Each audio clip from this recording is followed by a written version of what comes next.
ॐ विश्वानि देव सवितर्दुरितानि परासुव यद्भद्रं तन्नयासुव। ओम सभी को सादर नमस्ते। मैं आज यहाँ अपने कुछ विचार रखने आई हूँ। जैसे कि प्रांत के चुनाव हैं, आप सभी को विदित है, तो प्रांत के चुनाव के बारे में पहले मैं अपना थोड़ा सा परिचय दे देती हूँ। मैं आर्य समाज बाहरी रिंग रोड विकासपुरी में 2001 से सदस्य हूँ। वहाँ मैं पहले मुजफ्फरनगर में रहती थी। मुजफ्फरनगर से मैं दिल्ली में आई और 2001 में यहाँ सदस्य बनी। उसके पीछे मेरा ये है कि मैं आर्य परिवार में जन्मी हूँ। मेरे माता पिता आर्य थे, तो वहीं से वो मुझे विचार मिले और मैंने यहाँ आर्य समाज ढूंढा। आर्य समाज बाहरी रिंग रोड में सदस्य बनी 2001 में मैं, और 2001 से 2025 आज तक मैं आर्य समाज बाहरी रिंग रोड में पहले सदस्य भी रही, पदों पर भी रही। आज भी मैं पद पर हूँ वहाँ। मैं आज आर्य समाज बाहरी रिंग रोड में महिला समाज की महामंत्रिणी पद पर हूँ और मैं वहाँ हम सब भी मिलजुल कर कार्य करते हैं। हमारी महिला समाज बहुत सक्रिय है, तो वहाँ हम काम करते हैं। वहाँ हमारे समाज से ही उस समाज में सुनीता पासी भी हैं जो प्रांत में चुनाव लड़ रही हैं। मैं भी चुनाव लड़ रही हूँ प्रांत में महामंत्री के लिए, और मुझे उम्मीद है कि आप सब मुझे सहयोग करेंगे, मुझे आशीर्वाद देंगे, क्योंकि मैंने जो कुछ किया है महर्षि के देन है मेरे पास ऊपर, और अपने माता पिता की देन है, क्योंकि मेरे माता पिता ने मुझे उन संस्कारों में पाला है। तो मुझे लगता है कि हमें, और आज जो कुछ भी बोलूँगी वो भी सच बोलूँगी, क्योंकि महर्षि की शिष्या हूँ, उनकी अनुयायी हूँ, कुछ गलत नहीं बोलूँगी। तो सुनीता पासी जो हमारे समाज से सदस्य हैं, प्रांत में पहले भी चुनाव होता है, माता जी भी उसकी गवाह है कि समाज से अधिकारी वर्ग का ही वहाँ नाम जाता है जब हमारे प्रांत में चुनाव होते हैं। इस बार जो चुनाव हुए तो हमारे जो नाम आने थे, तो 5 नाम वहाँ से आने थे। सुनीता पासी हमारे समाज में सदस्य ही थी, कोई अधिकारी नहीं थी, तो हमने सुनीता पासी का नाम नहीं देना था। लेकिन सुनीता पासी ने पूरे अधिकारी वर्ग से रिक्वेस्ट किया और बार बार रिक्वेस्ट किया, समाज के प्रधान से, महिला समाज की प्रधाना से, आर्य समाज के महामंत्री से, आर्य समाज के कोषाध्यक्ष से, सबसे अनुरोध किया। एक उन्होंने कहा कि मेरा नाम भेज दो और मैं चुनाव नहीं लड़ूंगी, मेरा सम्मान है। क्योंकि मुझे ऐसा लगता है, जब से मैं आई हूँ, सुनीता पासी जी हमेशा पद पे ही रहना चाहती हैं, वो सदस्य बनना ही नहीं चाहती। वो सोचती है क्योंकि वो मैं पद पे ही रहूँगी तो तभी कुछ है सेवा कर सकती हूँ। लेकिन मेरी भावना अलग है, मैं सोचती हूँ पद पे रहूँगी तो भी सेवा करूँगी और पद पे नहीं रहूँगी तो भी सेवा करूँगी। मेरा तो लक्ष्य ही सेवा करना है, ये नहीं कि पद पे रह करूँगी या बिना पद के करूँगी।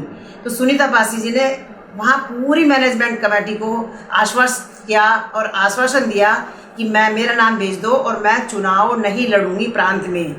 लेकिन सुनीता पासी, मुझे नहीं लगता उनके अंदर आर्यत्व है। यदि आर्यत्व होता तो वो अपने जो उन्होंने एक कमिटमेंट किया था, जो एक आश्वासन लिया था, उन्होंने किया था, उस पर तो अड़ी रहती। लेकिन नहीं, उन्होंने उस आश्वासन को धरास्त करते हुए और उन्होंने यहाँ नॉमिनेशन फाइल किया महामंत्री के लिए, जबकि पूरे मैनेजमेंट कमेटी को मना करके आई थी। लेकिन यदि उन्हें चुनाव ही लड़ना था तो दोबारा वो मैनेजमेंट कमेटी के पास जाती, वो वहाँ उनसे ये कहती कि भाई मुझे चुनाव लड़ना ही पड़ रहा है, मैं लड़ूंगी चुनाव, तो शायद हो सकता है मैनेजमेंट कमेटी उस बात को स्वीकार कर लेती। और शायद मैं तो ये कहती हूँ, मैं कह देती सुनीता जी आप लड़ लीजिए, मैं ऐसे ही सेवा करूँगी आपके साथ। लेकिन नहीं, जो उन्होंने किया वो मुझे उनके अंदर आर्यत्व वाली बात बिल्कुल भी नहीं लगी। तो मैं इस बात से बहुत ही मुझे ये लगता है कि आर्य हम तो नाम के आर्य होते हैं, कर्म से तो आर्य नहीं। यदि हमने आर्य लिख दिया तो हम आर्य हैं। आर्य पहले कोर्ट में यदि आर्य जाता था तो उसे किसी भी पुस्तक पे, धार्मिक पुस्तक पे या गीता पे हाथ रख के सौगंध खाने की जरूरत नहीं होती थी। वो क्या करता था, वो तो आर्य ही होता था, क्योंकि उसका आर्य होना ही बहुत मायने रखता था। आर्य कभी भी झूठ नहीं बोलता था। लेकिन आज के समय में आर्य की परिभाषा मुझे तो समझ नहीं आती कि ये कैसे आर्य हैं जो इस तरह की बातें करते हैं। गुरुकुल में काम किया, प्रांत में तो नहीं किया।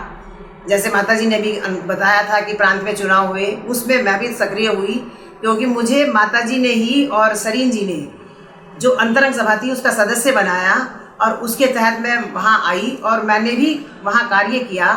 प्रांत में तो क्योंकि रचना जी और एन पार्टी वो ही बने रहे, प्रधान अपने आप को कहते रहे, अधिकारी कहते रहे, केस लड़ते रहे। लेकिन हमारा काम था केवल गुरुकुल की बालिकाओं को देखना कि गुरुकुल की बालिकाएं कैसे रह रही हैं, उनका पालन पोषण कैसे हो रहा है और उनकी सुरक्षा कैसे हो रही है, वो सब हमें देखना था।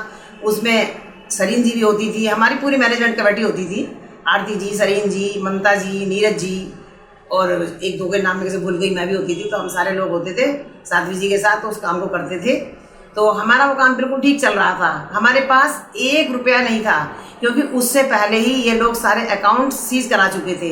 हमने बिना धन के, हमारे पास कोई धन नहीं था, बिना धन के बालिकाओं का पालन पोषण किया और वहाँ इतनी भव्य इमारत भी बना दी, क्योंकि भव्य इमारत बनाने वाले अजमानी जी हमारे दानदाता हैं, वो भी हमारे कार्यकाल में ही आए हैं। और बच्चों का विकास इतने अच्छे से हुआ है, क्योंकि माता जी वहाँ रही हैं और हम लोग भी वहाँ सक्रिय रहे हैं, क्योंकि हमने पद नहीं लिया, बिना पद के वहाँ काम किया है। हमारे पास कोई पद नहीं था। मेरे पास यदि पद था तो केवल नाम का पद था, जिसे हम प्रभारी कहते थे। उस प्रभारी में भी यही था, मेरे पास कोई सिग्नेचर अथॉरिटी नहीं थी। मैं केवल वहाँ जाती थी तो मैं कभी बालिकाओं कमरे देखती थी, कभी क्लासरूम देखती थी, कभी गौशाला में जाती थी, कभी गाय का दूध देखना, कभी खाना देखना, वही व्यवस्थाएं मैं देखती थी। ऐसे आरती जी, सरीन जी, सब लोग अपने अपने काम करते थे, किसी को कुछ मतलब ही नहीं था। यही देखना था कि हम बच्चों को कैसे रखना है, क्योंकि उधर उन्होंने केस किया हुआ था। हमारे पास पैसा नहीं था, लेकिन ईश्वर की कृपा और महर्षि का आशीर्वाद, हमारे पास दानियों ने पैसा भी दिया और हमने बच्चों का पालन पोषण, पढ़ाई लिखाई सब कुछ किया, कोई दिक्कत नहीं आई। और जिस टाइम कोर्ट अपॉइंटमेंट बॉडी आई, उसको हमने अपना अकाउंट दिया, तो उस टाइम लगभग 20 लाख रुपया हमने कोर्ट अपॉइंटमेंट बॉडी को दिया। तो बस मैं आपसे इतना ही कहना चाहूँगी कि जो हमने किया है ये वो किया है पिछले दिनों में। आगे जो करेंगी हमारी जो प्रधान पद की कैंडिडेट आरती जी हैं, वो आपको बताएंगी आगे हमारा लक्ष्य क्या है, और आप हमें अपना सहयोग देंगे, आशीर्वाद देंगे। इन्हीं शुभकामनाओं के साथ आपका बहुत बहुत धन्यवाद।